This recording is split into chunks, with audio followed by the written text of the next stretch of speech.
Hola, ¿qué tal? Yo soy Fernando Castro, soy el profesor lector y hace solo unas semanas, hace un par de semanas, comencé una nueva sección en mi canal que se llama Clásicos imperdibles del siglo XX. Estoy consciente de que es el peor nombre que se me pudo haber ocurrido, pero también es el más claro, porque en realidad deja bastante claro lo que yo quería decir, es decir, son libros del siglo XX que se volvieron clásicos y que a mi parecer no deberías dejar la oportunidad de leerlos. O sea, son clásicos imperdibles del siglo XX, tal cual. De hecho, comencé la sección hace unas semanas hablando del Padrino. El día de hoy quiero hablar de este libro que tengo aquí enfrente y que ya viste en el título del video, que se llama Matar un ruiseñor, una novela de Harper Lee.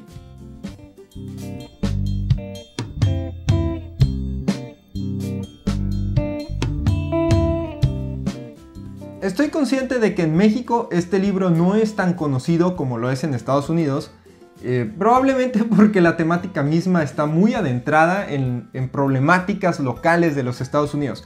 No es que estos problemas no existan en otros países como México, pero están en un contexto muy específico, entonces es difícil que algunas personas de otras regiones se puedan identificar. Sin embargo, creo que sobre todo la distancia en el tiempo ha ocasionado que este libro sea bastante valorado y apreciado en otros países.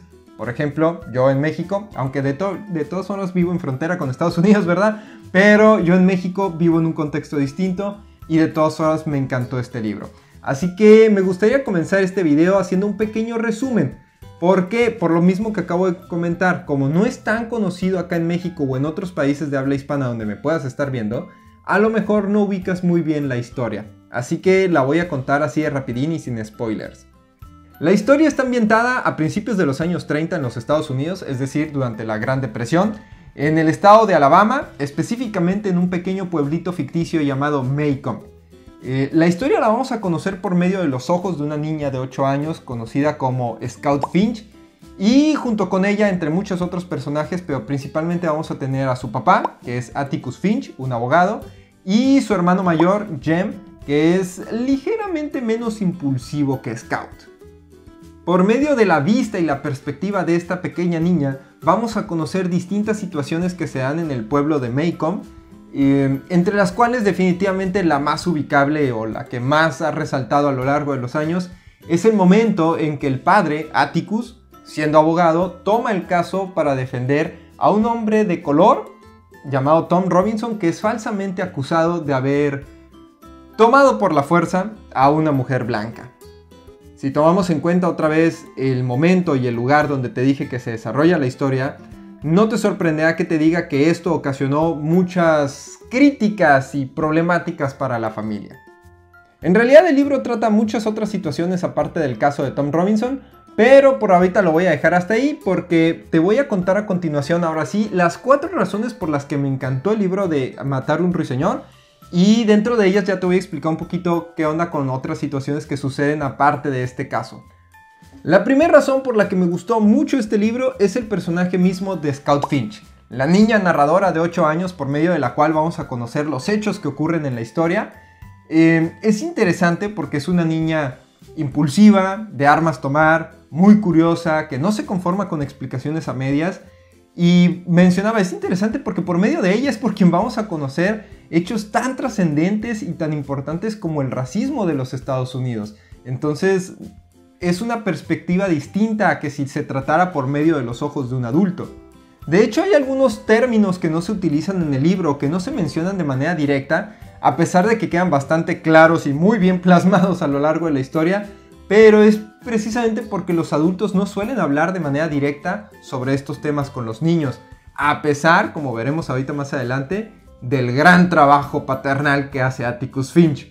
Creo que la inocencia misma de Scout la convierte en el filtro perfecto para tratar este tipo de temas de polémica social, porque en lugar de comenzar de buen principio con argumentos repetitivos que fácilmente se pudieran convertir en falacias, nosotros simple y sencillamente observamos las cosas como las observa una niña, es decir, ve los hechos y trata de comprenderlos.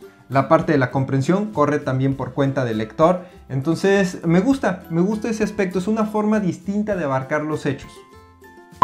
La segunda razón por la que me gustó mucho este libro es por el caso mismo de Tom Robinson. Es, creo yo, en definitiva la parte más más ubicable de la historia o más reconocible, no solo del libro sino de la película. Vale mencionar que este libro tiene una película muy buena y creo que a lo mejor ya te habías dado la idea, si no lo sabías, por la portada de la edición que yo tengo, ¿verdad? Tiene una foto de la película. Bueno, se ha discutido mucho sobre en qué se basó Harper Lee para escribir el caso de Tom Robinson. Dicen por ahí que cuando ella era niña en su zona hubo un caso muy similar. Otros dicen que se basó en un caso muy sonado de los años 40, bla bla bla. Creo yo que lo que menos importa es en qué se basó. A fin de cuentas, no se trata de que sea la dramatización de un caso real, sino que es el reflejo de una realidad en los Estados Unidos. Es el reflejo de un síntoma de algo mucho más grande. Porque tampoco se trata de las personas de color que fueron enjuiciadas, sino se trata del tema del racismo en lo general. Entonces, el caso de Tom Robinson se presta para analizar y descubrir también la forma en la que nosotros mismos vivimos este tema, en lo que se vive en otras zonas y cómo se vive en la región misma donde uno viva. Ahora, sé que puede sonar un poco contradictorio, pero la tercera razón por la que me gustó el libro es porque no todo se trata del caso de Tom Robinson. De hecho, si somos honestos, en realidad el libro no trata del caso de Tom Robinson. El libro trata de varias historias que nos van a ir planteando la situación del pueblo de Maycomb y eso en analogía a una situación de la sociedad en general. Algunas de estas historias, bueno, una de estas historias es la de Tom Robinson, pero por poner un ejemplo, otra de estas historias es la de Boo Radley, un vecino de la familia Finch, que dicen los niños o cuenta la leyenda que supuestamente vive encerrado en el sótano porque años atrás trató de matar a su padre con un cuchillo. Este personaje va a aparecer, o bueno, va a ser mencionado a lo largo de toda la historia. Y sí tiene por ahí pequeñas apariciones bastante interesantes. Creo, a mí me gustó también mucho el personaje de Boo Radley. Por ahí también tenemos otro aspecto diferente u otra historia distinta que se abarca a lo largo del libro. Es la problemática de Scout para embonar en el mundo. Porque como decía, es una niña diferente. Sí es cierto que todos los niños son en cierto sentido impulsivos y curiosos y todo eso, pero lee la historia y te darás cuenta que Scout es una niña muy diferente.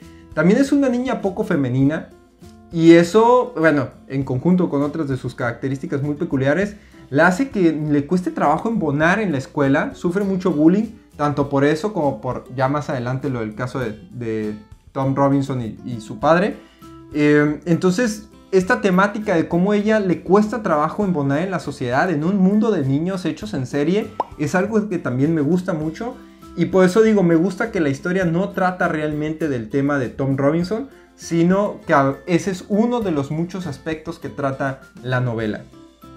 La cuarta y última razón por la que me encantó este libro, y que para mí es creo la más importante o la más interesante, es Atticus Finch, el personaje de Atticus Finch. Es un personajazo, la verdad. Es un ejemplo, creo yo, de compromiso, de amor al prójimo, de profesionalismo, de ética y moral. Yo sé que no es el personaje perfecto, por así decir, de la literatura, ¿verdad? Pero definitivamente es uno de los personajes más íntegros que han existido en el mundo de las letras.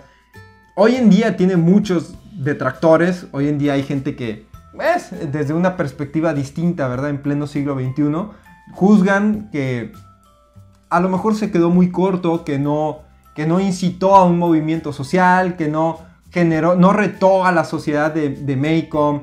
Ciertas cosas que para mí, la verdad, son una visión equivocada o errónea, o una manera equivocada de ver la situación.